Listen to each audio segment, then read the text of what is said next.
Sudah pernah saya jelaskan. Rasulullah SAW adalah guru kita. Sepakati dulu poin ini. Tidak ada guru bagi umat Islam siapapun yang syahadat kecuali Nabi Muhammad SAW. Ini disepakati dulu. Semua dai dan ulama adalah pewaris beliau. Artinya harus mewariskan ilmu yang beliau ajarkan. Apa yang diajarkan itu yang disampaikan ke umat. Yang tidak diajarkan mereka larang agar dikerjakan. Kan begitu mestinya. Ini kaidahnya dulu. Masalah kasus ada orang imam pimpin doa setelah sholat, jangan dibahas doanya. Doa adalah ibadah. Tapi begini, sebelum anda kerjakan satu ibadah, tanya, saya mau ziarah kubur. Jangan ziarah kubur sebelum anda tanya bagaimana Rasulullah SAW ziarah kubur, agar jangan anda buat-buat ziarah kubur itu. Adanya orang taruh kembang di kuburan, siram air, buat batu nisan, pasang lampu, baca zikir-zikir di sana. Karena dia mau ziarah kubur semaunya sendiri.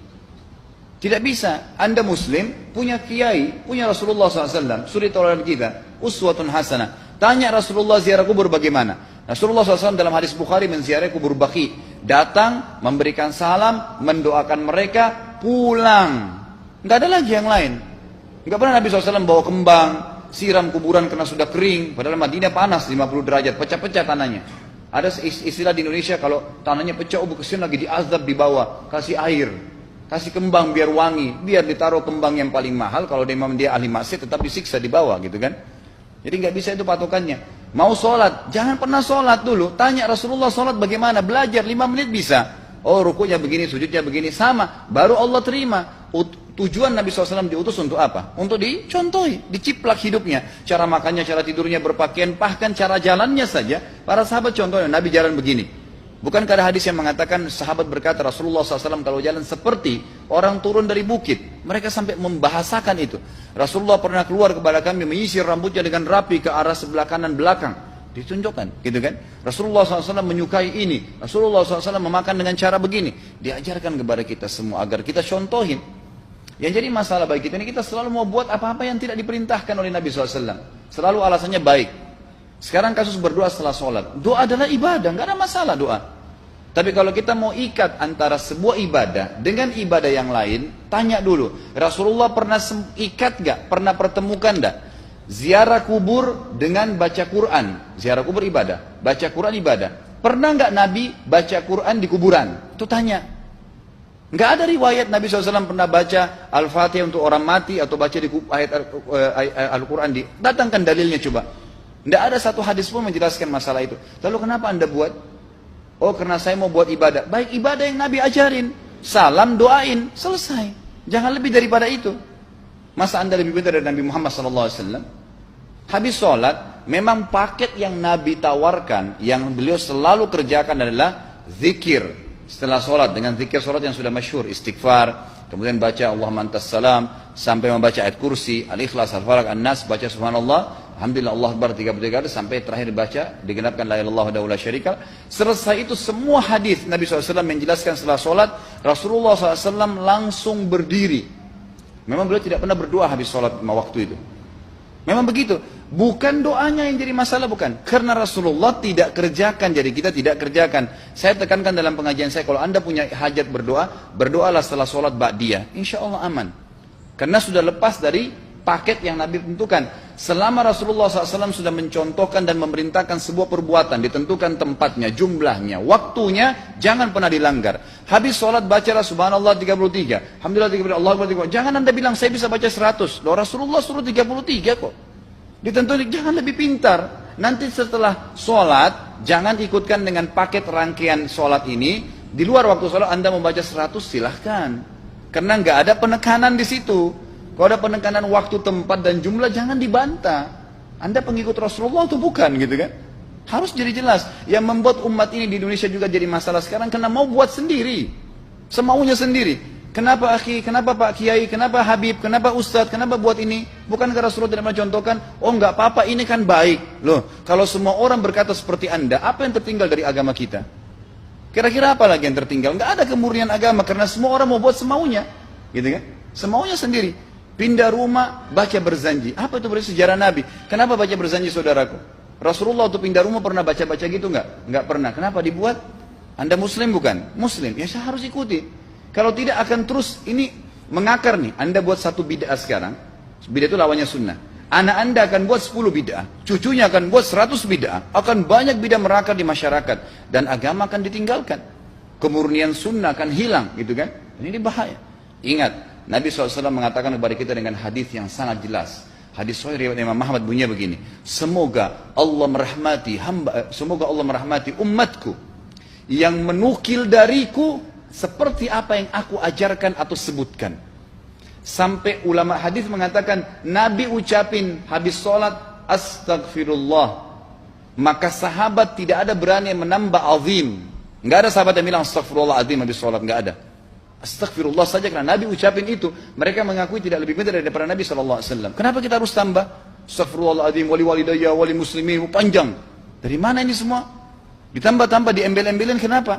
Akhirnya keluar dari ajaran Nabi Muhammad SAW. Ini masalah gitu kan? Kenapa harus dilakukan? Peringatan maulid Nabi sudah sering saya ingatkan. Anda tanya semua yang buat maulid, kapan maulid itu sejarahnya ada? Semua buku sejarah menjelaskan tahun 230 Hijriah. Nabi meninggal tahun berapa? 11 Hijriah. Gitu kan? 11 Hijriah. Lalu kenapa harus ada dilakukan? Dan dari mana sejarahnya? Yang membuat pertama adalah orang-orang Syiah. Sejarahnya jelas dari Fatimiyah. Semua buku sejarah sepakat mengatakan bahwasanya maulid munculnya di zaman Fatimiyah.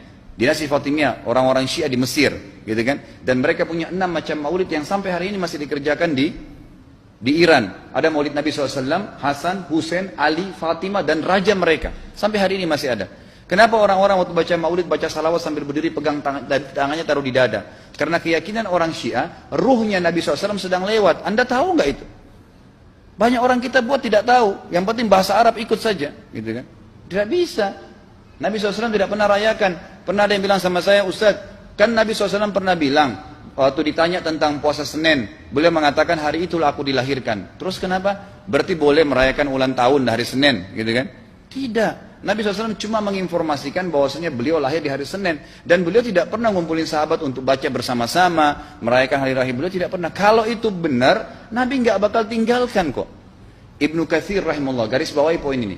Ibnu Katsir rahimahullah, dalam tafsir beliau, tafsir Quran Azim. Dan subhanallah Ibnu Katsir ini, kata ulama, hampir semua kalangan golongan itu banyak memakai buku beliau. Walaupun berbeda dari sisi pemahaman yang lain, tapi tafsirnya kebanyakan kembali ke tafsir beliau. Beliau mengatakan tafsir surah Al-Maidah ayat 3 yang bunyinya a'udzubillahi minasyaitonir rajim, al-yauma akmaltu lakum dinakum. Hari ini saya sempurnakan agama kalian, kata Allah. Ya. Wa atmamtu alaikum nikmati. Saya sempurnakan nikmatku pada kalian. Artinya tidak butuh yang lain. Wa raditu lakumul Islam madina. Saya ridha Islam sebagai agama kalian. Kata beliau, ayat ini turun menandakan dan memastikan bahwasanya Nabi Muhammad SAW tidak meninggal dunia kecuali sudah mengajarkan semuanya. Yang hitam, yang putih, yang gelap, yang terang, yang susah, yang muda, ya, semua dijelaskan. Siapa, kata beliau, yang menganggap masih ada sesuatu yang harus ditambahkan setelah Nabi SAW meninggal dan turun ayat ini, maka dia adalah ahli bid'ah. Dia orang yang membuat-buat agama. Nabi sudah ajarkan semua, selesai. Jangan ditambah, jangan dikurangin. Kita tidak lebih pintar dari Nabi SAW. Nabi nggak pernah rayakan hari lahirnya, jangan dirayain, selesai. Emang kenapa kalau kita nggak rayain? Kenapa? Tangan kita terputus? Enggak. Masih banyak ibadah yang disunnahkan gitu. Sama dengan kasus Isra dan Mi'raj. Kejadian besar dalam Islam. Tapi Anda boleh kembali kepada semua buku sirah. Saya tantang semua buku sirah Anda kembali. Insya Allah yang berpegang pada Al-Quran dan Sunnah, memang ada dasar wahyunya, maka semua akan menjelaskan. Nabi SAW setelah pulang dari Isra dan Mi'raj tidak pernah mengumpulkan sahabat-sahabat untuk merayakannya setiap tahun. Tidak pernah. Boleh dipelajari iya, setiap hari. Tapi ditentukan tanggalnya lalu dibuat acara. Tidak pernah Nabi SAW buat itu. Lalu kenapa Anda buat? Kalau Anda mau tetap buat, ya silahkan. Itu hak terserah Anda. Tapi saya ngajak kepada Anda kembali kepada kemurnian ajaran Nabi SAW.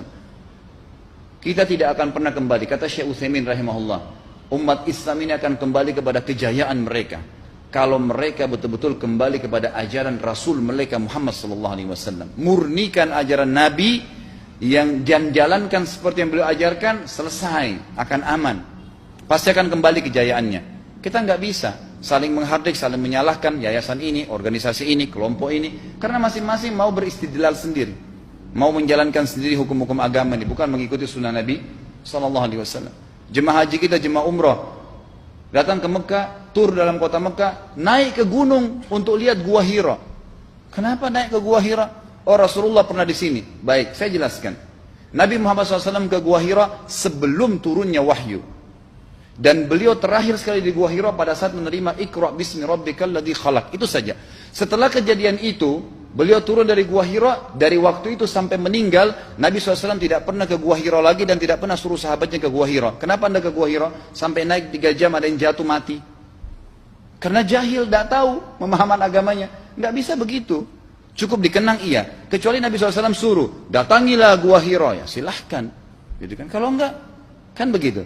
Masalah Isra Mi'raj, saudaraku, kejadian besar. Ambil ibrahnya, yang penting ilmunya. Oh, salat 5 waktu, kejadiannya pernah gini. Ada kebesaran Allah, ambil pelajarannya iya. Yang Nabi tidak contohin, maka jangan dikerjakan. Hanya itu saja. Zikir bersama, di sini ditanyakan juga zikir bersama. Nabi SAW disebutkan dalam hadis Bukhari, kalau berzikir habis sholat, beliau membaca zikir tertentu, sahabat baca zikir tertentu, sahabat baca zikir tertentu. Jadi Nabi SAW tidak pernah paksain. Enggak pernah Nabi misalnya baca ayat kursi, harus semua sahabatnya ikut ayat kursi, enggak. Nabi SAW baca ayat kursi, si fulan baca al-ikhlas, si fulan baca subhanallah, masing-masing. Dan ingat, Allah SWT mengatakan apa? Tentang masalah zikir dan doa ini. Ya. Dikatakan, ya, kita harus berdoa kepada Allah, ya, wadunal jahri minal qawli bil gudui wal asal, wala takum minal ghafilin. Berdoalah kalian, berzikirlah kalian dengan doa kalian, dunal jahri minal qaul, tidak dengan teriak-teriak. Allah berfirman dunal jahr, tidak teriak-teriak, ya. Dan janganlah kalian menjadi orang-orang yang lalai.